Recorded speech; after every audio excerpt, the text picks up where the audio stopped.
Alcoholism in Native American communities. American Indian historical trauma has been described as the collective, cumulative, and intergenerational psychosocial disability resulting from massive group-based oppression such as forced relocation, political subjugation, cultural domination, and genocide. The traumatic loss of Native Americans' land, culture, and people was never fully remedied by the U.S. government.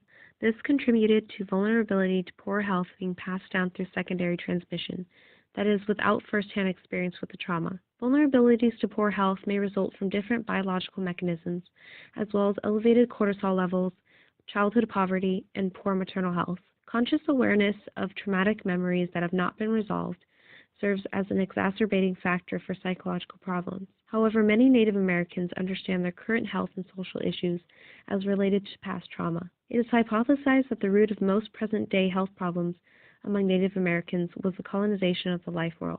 Colonization of the life world is when colonization disrupts a Native group's ability to have culture, social integration, and socialization.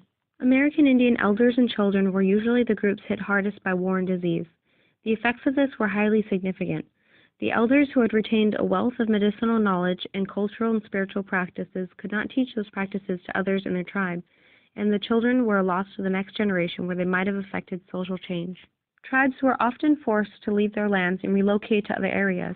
This usually created physical and economic problems due to the loss of land and the lack of resources available to them in the foreign environments they were forced to move to.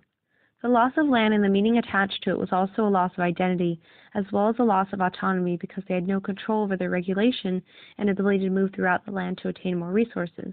They also lost the ability to recreate the cultural and spiritual practices that contributed to their spiritual relationship with the lands they inhabited. The places that American Indian tribes were forced to relocate to often did not have many plentiful resources, but had harsh climates and barren landscapes. American Indian children experienced further loss of identity as new policies were enacted to break down the language and family system of their native culture by taking children from their families and placing them into boarding schools. In mainstream America, American Indian children were not considered equals and their culture was discredited and belittled. This system left these children with no sense of identity in the culture in which they were being forced into, or within their own culture which they were physically distanced from. The attempts to eliminate American Indian ways of life are referred to as cultural genocide. Cultural rituals are mechanisms for family and clan cohesion and were prohibited up until 1978 when the American Indian Religious Freedom Act was passed. As part of establishing a needs assessment in California during the 1970s, An analysis of the dreams of American Indian community members made it clear that the effects of colonization were still experienced as a spiritual wound or soul wound.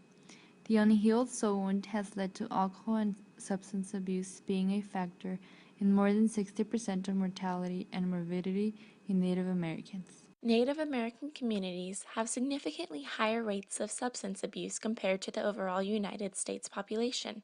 Statistics from 2002 to 2004 showed substance abuse-related deaths in the Native American community as 1.5 times greater than any other ethnic group in the United States. This has increased by 206% since 1981. Alcohol usage is one of the highest reported substance abuse issues. The Center for Disease Control reported in 2011 that Native American and Alaskan Native populations had the highest prevalence in frequency and intensity of binge drinking compared to other ethnic groups. Drinking-related deaths included drinking and driving, chronic liver disease or cirrhosis, and high rates of suicide. All three are the top 10 leading causes of death for Native American and Alaskan Natives. Suicide rates are on the 8th top leading cause of death. Unintentional accidents, which include car accidents and drinking and driving, are the 3rd leading cause of death and 138% higher than other Americans. Chronic liver disease and cirrhosis death rates are 368% higher than other Americans. This is my concern, that mental health is bad. You have horrible statistics but no information about why it's so horrible. So if you treat the symptom of alcoholism and not have it in the context of historical trauma, you're going to miss what really the whole family is suffering from, what the whole generation is suffering from. So this is my big concern of that historical trauma doesn't really get assessed as a diagnosis. It doesn't get treated. California Native American Community Leader. Created using Powtoon.